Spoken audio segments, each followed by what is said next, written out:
We find ourselves in Paris, 1925.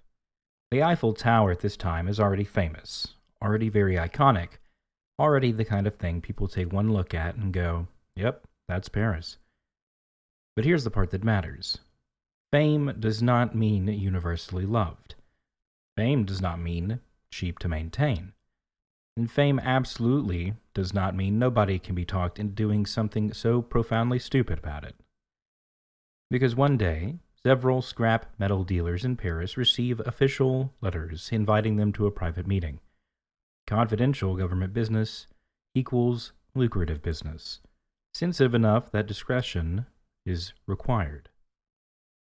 And when they arrive, they are told something so ridiculous that it almost loops back around to sounding plausible.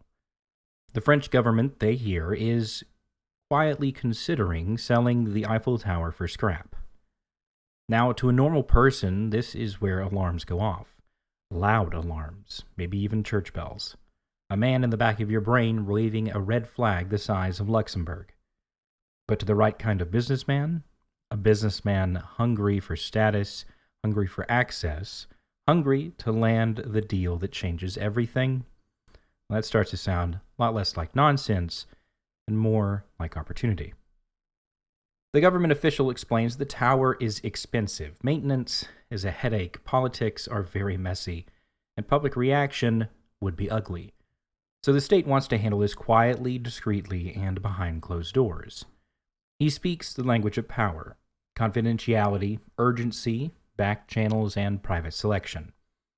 It is absurd, but it is also somehow elegant. Now, before this little performance is over, one man will agree to buy the Eiffel Tower from a stranger in a nice suit.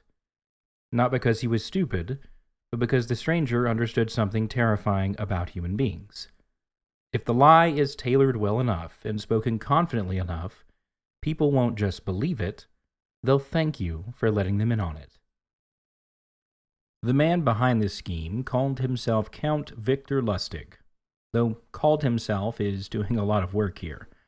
He was multilingual, beautifully dressed, socially graceful, and a professional fake.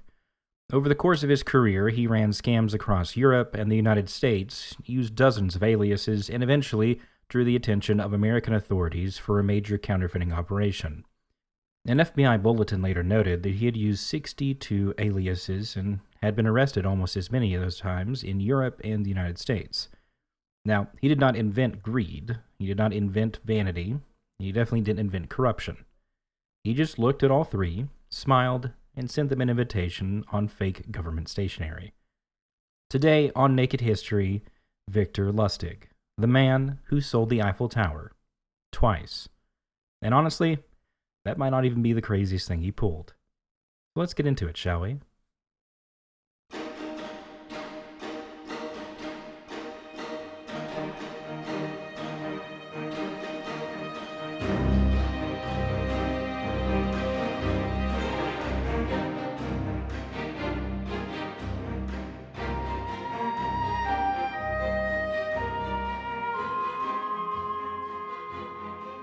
Hey there, history nerds and curious weirdos. Welcome back to Naked History, the show where we rip the fig leaf off the past and find out that humanity has always been one well-worded scam away from disaster. I'm your host, Dyllan Gasaway, and today we're talking about one of the slickest con men ever to button a suit jacket and lie directly into someone's soul, Victor Lustig. And this guy has everything I love in a historical character. He has aliases, he has schemes, he has international flair. He has that very specific kind of criminal confidence where you almost want to applaud before remembering, oh right, this man is a felony with cufflinks.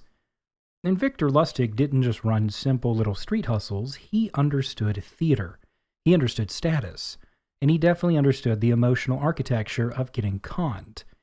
Because the best con artists are not just thieves, they're directors. They build a set, cast the parts, hand everybody a script they didn't realize they're reading from, and then walk away with a box office receipt. So today, we're going to talk about how Lustig built himself into Count Victor Lustig, how he ran some of the most audacious scams of the 20th century, and how he convinced a man to buy a famous national monument that was not for sale, and how eventually the whole thing caught up to him. Because it always does. Usually, eventually. Unless you are currently being offered a confidential opportunity to purchase the Statue of Liberty, in which case, please, for the love of God, log off and call somebody. Victor Lustig was born in 1890 in what was then Austria-Hungary in a town now in the Czech Republic. Accounts of his early life are slippery, appropriately enough, but the broad outlines are clear.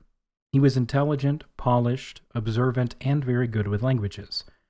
Later accounts describe him as fluent in several of those languages, a skill that made reinvention of an idea or alias much easier when your job is basically being professionally deceit. And that matters because reinvention was the core of his entire life. Some people are born, grow up, get a job, and become a person. Victor Lustig looked at the system and said, counterpoint, what if I became several people and invoiced all of them? He learned early on that appearances open doors. The right accent, the right clothes, the right posture, and the right silence. You don't always have to prove authority if you can perform it convincingly enough. And Victor Lustig, by all accounts, was a world-class performer. He moved throughout Europe and later the United States, presenting himself as a sophisticated, worldly, and connected person. He adopted titles, he wore refinement like armor.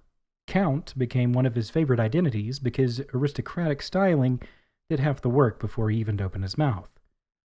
And one of the things that makes con men so interestingly historically is they're parasites, yes, but very revealing parasites. They show you what a culture respects and what a culture fears, and what a culture instinctively bows to. In Lustig's case, the answer was simple. People bowed to polish. Now you put a man in a good suit, give him some calm manners, a continental accent, in a room with expensive wallpaper, and suddenly everybody starts assuming he belongs there. It's one of the oldest tricks in human history. And honestly, half of civilization is just people assuming the confident person in the room must know what they're doing. Which, to be fair, is also how a lot of meetings still happen. Lustig honed those instincts aboard ocean liners and in elite circles, where wealth and vanity lived in very close quarters. Those spaces were ideal for a man like him. Rich people on ships, removed from their normal routines, eager for novelty and deeply vulnerable to the one thing wealth does not cure, wanting more. And Lustig figured out the rule that would define his whole career. Don't make people feel robbed, make them feel chosen. Now that's the magic trick. A bad liar asks you to believe nonsense. A great liar offers you a membership. You're not being tricked, you're being let in. You're not the victim, you're the special one. And that emotional difference is where fortunes disappear. Now, before he got famous for the Eiffel Tower scam, Lustig had already built up a reputation as an elegant confidence artist. He was much less smash-and-grab criminal, more social engineer in a tailored coat. He studied people, their posture, their impatience, their appetite, and their self-image. He looked for the insecurity under the watch chain. That was the real mark. Not the wallet, not the safe, but the insecurity. If a man wants to feel clever, you sell him a secret. If he wants to feel powerful, you sell him access. If he wants to feel richer, faster, smarter, better than everyone else, well, now you're in business. One of Lustig's famous routines involved what would be known as the Romanian box, or the money box scam. The pitch was outrageous, a machine that could duplicate banknotes, and that should set off alarms. That should have been the end of the conversation, obviously, because if someone shows you a magic money copier, your first instinct should be to leave, not invest. But Lustig knew greed has a way of dressing itself up as open-mindedness. Accounts describe him demonstrating the device with genuine bills planted inside so that, after the wait, the machine appeared to produce authentic currency. And that delay was the genius part of it. The machine didn't work instantly, of course not, because that would be suspicious. No. It needed time, it needed hours, care, precision, special materials, complicated internal mechanisms, and maybe a little bit of mystery. And maybe a little bit of radium-flavored nonsense. The lie wasn't just this box make money. The lie was this box makes money, but in a way that sounds just technical enough to survive your common sense for 10 more minutes. And 10 more minutes is all a con man needs. Lustig would sell the box, vanish, and by the time the buyer realized he'd paid real money for a fancy wooden insult, the Count was somewhere else, introducing himself under a new name. And that's another reason con artists thrive. Well, shame is one of the best silencers on earth. A person who gets robbed at gunpoint gets sympathy. A person who buys a machine that supposedly prints money, that person gets quiet real fast. And Lustig understood that, and he counted on it. He wasn't just manipulating greed, he was manipulating the victim's reluctance to admit greed out loud. And that is a spectacularly nasty level of insight. And I do need to pause here and appreciate the sheer confidence required to hand a grown man a fake money machine and walk away saying, pleasure doing business with you, sir. Now that's criminality in stage presence. And now we get to Paris. And to understand why the Eiffel Tower scam worked at all, you need to understand what the Eiffel Tower was then. It was not born as the untouchable, universally adored icon of France that we think of as today. The tower was built for the 1889 Exposition Universelle, and the original arrangement anticipated that it would stand for about 20 years before disassembly. And it survived in part because of its utility for scientific and radio work. Even so, the monument required increased ongoing maintenance, including regular repainting to fight corrosion, a reality the Eiffel Tower's own official history still emphasizes today. That doesn't mean that France was actually preparing to sell it for scrap in 1925. It was absolutely not. But what it does mean is the building had a history complicated enough for a scammer to weaponize. Lustig reportedly read a newspaper account discussing the cost and difficulty in maintaining the tower and saw what every great con artist sees. Not the fact itself, but the angle. He didn't need the story to be true, he only needed it to be adjacent to the truth. The maintenance was real, the expenses were real, and the bureaucratic headaches were very real. The public controversy around major structures, also definitely real. And that's how the best lies work. They don't spring from nowhere. They grow like mold in the damp corners of things that are already believable. So Lustig creates a role for himself, a senior government official, often described in accounts as representing the Ministry of Posts and Telegraphs. He has forged stationery, he has a private invitation sent out, and he has a luxury hotel as a stage. He had selected the guests, the scrap metal dealers who might actually have the means and motive to bid on a structure made of thousands of tons of iron. Now, the Smithsonian's account described him inviting several dealers to the Hôtel de Crillon, one of Paris's most elegant hotels, and presenting the opportunity as highly confidential government business. And that detail matters, because he did not ask random people on the street corner if they wanted to buy the Eiffel Tower, because that would just be cartoon nonsense. He built bureaucracy around the lie, because bureaucracy makes absurd things sound very official. And honestly, if you put anything in a folder and whisper, internal matter, half the world's critical thinking just falls over dead. Now, he told the dealers the government had decided the tower had become too expensive and too politically troublesome to maintain. Public reaction, he said, would be explosive, so the sale had to remain secret until arrangements were finalized. He reportedly dangled the promise of roughly 7,000 tons of salvaged metal. And suddenly, this scam wasn't just about a landmark. It became a private door into the machinery of the state. And that's intoxicating. Because for a certain kind of businessman, this dream is never just profit, it's proximity to power. So Lustig gathers the dealers, he gives them the pitch, and he arranges the meeting. In some versions of the story, he has them driven around the tower to inspect what they believe is their potential acquisition. Everything is curated. Everything is deliberate. He's not rushing, he is auditioning them. Because the con does not work on just anybody, he needs the right mark. So he finds him in André Poisson. a scrap dealer who, according to later retellings, was eager to establish himself more firmly among Paris's business elite. Lustig reads him correctly. Ambitious, anxious, hungry to be taken seriously. Not foolish, just vulnerable in a very specific way. And this is where the whole thing becomes almost perversely brilliant. Lustig does not merely present himself as a government official, but he presents himself as a corrupt government official. That is the little flourish that makes the lie breathe. Because pure legitimacy can feel too stiff, too clean, too polished. But corruption feels human. Corruption feels plausible, and corruption feels like the hidden machinery behind important decision.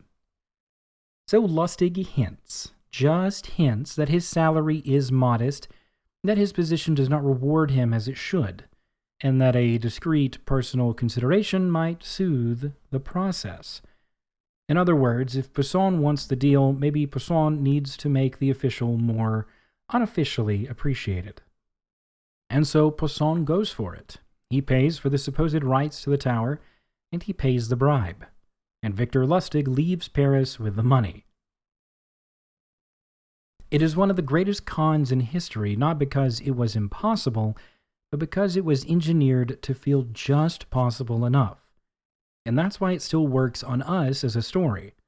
You hear a man sold the Eiffel Tower, and at first it sounds like a joke. Then you hear the details, and you realize with a little nausea that, yeah, under the right conditions, with the right setting, with the right emotional leverage, somebody absolutely could be talked into that. And this is much more unsettling than the joke, because the scam didn't exploit stupidity. It exploited ambition, vanity, secrecy, and class anxiety all at once. Poisson, embarrassed, reportedly did not immediately go to the police, and that silence was likely part of Lustig's calculation from the very beginning. If the victim stays quiet, the lie gets a head start. And if the victim stays quiet long enough, the con artist can already be on a train out of the country before the shame turns to anger. And that is ice-cold psychological engineering. Also, let's just say it. I secretly bought the Eiffel Tower, and now I think I have made an error is not the easiest sentence to say out loud. There's no dignified version of that conversation. And because Victor Lustig was apparently powered by audacity and a complete absence of normal fear, he didn't stop there. Accounts say after getting away with the first Eiffel Tower scam, he checked the papers and saw no immediate outcry, and concluded that his victim's embarrassment had brought him exactly what he'd hoped for: silence. So he returned to Paris and tried to run this scheme again. This second attempt did not land as cleanly. Another target became suspicious, authorities were alerted, and Lustig fled before the net could completely close around him. And I need you to appreciate this level of menace. Most people, if they somehow tricked someone into buying the Eiffel Tower once, would probably retire immediately, buy a villa, move somewhere coastal, spend the rest of their life never speaking above a whisper. But Victor Lustig got away with selling the Eiffel Tower and thought, interesting, let's circle back and see if there's another Eiffel Tower in this Eiffel Tower. And that's not greed, that's just improvisational villainy. But it also tells you something crucial about how he thought. A con, once proven, became a template. You find the emotional mechanism, you test it, and if it works, you just repeat. And the mechanism here was beautiful in its ugliness. You create exclusivity, you create urgency, you create secrecy, you create the illusion of insider access, and the victim will talk themselves into the rest. And that last part is key. The victim always helps. A good con artist doesn't drag you into a lie. He opens the door and lets your own desires carry you across the threshold. Now, after Paris, Lustig's legend only grew. In the United States, he continued operating under aliases and layered identities. He had already been arrested many times under various names, and the FBI later summarized just how sprawling his criminal trail was, noting foreign arrests dating back to 1908 and a huge list of aliases. And somewhere in this time period comes one of the most famous stories attached to his name. the Al Capone story. Now, this is where I'll put a little historical caution tape around the tale, because with men like Lustig, legend and documentation tend to dance very closely together. But the story goes like this. Lustig approaches Al Capone and asked him to invest a large sum, often said to be around $50,000, in a scheme. Now, Capone, who was not generally known for patience and emotional softness, agrees, and Lustig takes the money and then does not actually spend it on the scheme. He simply locks it away, and a couple of months later, he returns to Capone, apologizes, and says the deal fell through. Here's your money back, every cent. Now, Capone, impressed by this apparent honesty, rewards Lustig with a smaller sum from his trouble. And that smaller sum was the real target all along. Now, if it's true, it is one of the most elegant psychological flips imaginable. He didn't con Capone from stealing from him, he conned Capone by manufacturing trust. And that's incredible. That's basically an emotional pickpocket. And it fits Lustig's larger genius perfectly. He understood that sometimes the shortest route to money is not the obvious lie. Sometimes it's letting someone feel like they've just met the rare, honest man in a dishonest world. And that feeling, well, it's very expensive. But eventually, Lustig's ambitions moved beyond polished confidence games into something far more dangerous: large-scale counterfeiting. In the early 1930s, he became connected to a counterfeit operation that pushed fake currency into circulation on a scale serious enough to draw federal attention. The Smithsonian describes authorities viewing the operation as a major threat, and when he was finally arrested in May 1935, agents found a key that opened a subway locker containing counterfeit bills and printing plates. The amount commonly cited in that locker was 51,000 counterfeit bills. And this is the moment where the charming rogue phase ends. Because a confidence trick can sometimes be romanticized, wrongly but still, counterfeiting at a scale that starts shaking the systems. That brings in people with badges, files, and very little sense of humor. And in Lustig's case, that brought in the United States Secret Service. In May of 1935, federal agents arrested Lustig in New York. Smithsonian's account describes the agents shadowing him before finally closing in, then discovering that the key in his possession opened that Times Square subway locker holding the counterfeit bills and printing plates. And at last, the great improviser had been cornered. Or mostly cornered. Because Victor Lustig, in one final burst of almost insultingly commitment to the bit, escaped from custody before trial. The FBI bulletin from 1936 notes that while awaiting persecution, he escaped from the detention center in New York City and was later recaptured. Later retellings describe him using a rope improvised from bedsheets or similar materials and disappearing long enough to make the authorities look deeply, deeply annoyed. And you've got to hand it to him. And not morally, never morally, but structurally. The man knew how to maintain the theme. Now, eventually, he was recaptured, prosecuted, and sentenced. Accounts commonly describe a 15-year-old term for the counterfeiting charges, plus an additional 5 years for the escape. He ended up in Alcatraz, where one of the century's smoothest conmen finally found himself in a place designed specifically to make smoothness irrelevant. And there's something poetic about that. Because the whole architecture of his life depended on mobility. A new room, a new city, a new alias, a new suit, and a new pitch. Keep moving and the lie survives. Put that same man on an island prison in the middle of the San Francisco Bay, and suddenly the performance has nowhere to go. No audience, no exits, and no fresh marks. Just time. Lots and lots of time. Now, Lustig remained imprisoned for years. He eventually became ill, and he was transferred to the Medical Center for Federal Prisoners in Springfield, Missouri, and died on March 11, 1947. One famous detail preserved in later accounts is that his death certificate listed his occupation as apprentice salesman, which is, frankly, one of the funniest unintentional bureaucratic insults in modern history. Apprentice salesman. Sir, that is one way to describe international con artist who sold landmarks and printed fake money. I mean, it's technically in the neighborhood, but it's definitely not the whole neighborhood. So why does Victor Lustig still fascinate us? Well, why do these people, con men, still fascinate us? Part of it is obvious. The image is irresistible. A man in a beautiful suit gliding through expensive rooms, selling impossible things to very confident people. There's a sort of dark comedy to it, especially when the victims are wealthy, status conscious, and convinced they're the smartest people in the room. And there is, I admit, a tiny goblin part of the human spirit that hears a businessman secretly paid to buy the Eiffel Tower and immediately says, well, that's kind of on him. But that's not the reason, the whole reason at least, the story lingers. Victor Lustig matters because his scams expose something bigger than one criminal life. They expose the theater of legitimacy. He reminds us that authority is often performance before it is proof. That people trust documents, accents, hotels, offices, and rituals. That corruption can feel more believable than honestly. And that shame keeps victims quiet. That status hunger can overrule common sense.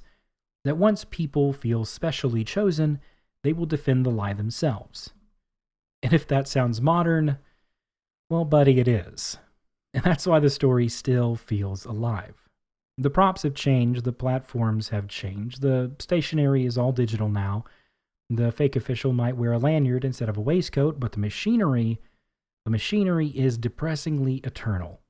Make somebody feel important, make them feel early, make them feel smarter than the crowd, and make them feel like the rules bend for people like them. And suddenly they are halfway conned even before the ask even arrives. Victor Lustig did not have supernatural powers. He had the power of observation. He understood that people rarely buy the lie itself. They buy the version of themselves the lie allows them to become. And André Poisson didn't just buy a tower, he bought a fantasy in which he was finally important enough to be let into the secret room where big things happen. That is the transaction. That is the whole game. So no, Victor Lustig never really owned the Eiffel Tower, but for one astonishing moment, he understood power, status, bureaucracy, and human weakness well enough to make somebody else act as if he did. And honestly, that might be even stranger.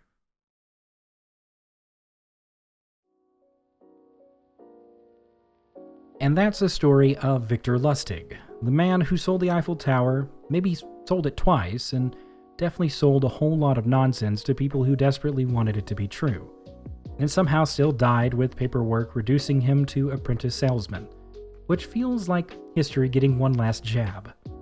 So if there's a lesson in all this, it's probably this. If a man invites you to a luxury hotel and offers you a once-in-a-lifetime confidential chance to buy one of the most famous landmarks on Earth, you're not in a board meeting. You are definitely getting set up. And if he also mentions a discreet bribe, well, congratulations, you have wandered directly into a scam and also maybe a morality play. Thank you for hanging out with me for this episode of Naked History. If you like this one, follow the show, leave a rating, and share it with your favorite history nerd, your favorite curious weirdo, or your favorite friend who absolutely would have bought fake money in a machine that printed it just because they wanted to hear him out. And next time in the debrief, we go into a little bit more background as to why the Eiffel Tower was as sellable as Victor Lustig might have thought. So until then, thank you so much for listening, and thank you so much as well for keeping up with the wacky schedule adjustments. Anyway, as always, stay curious, stay skeptical, and maybe don't buy national monuments from strangers. I have been Dyllan Gasaway, and again, this has been Naked History. I'll see you in the next one. Have a good one.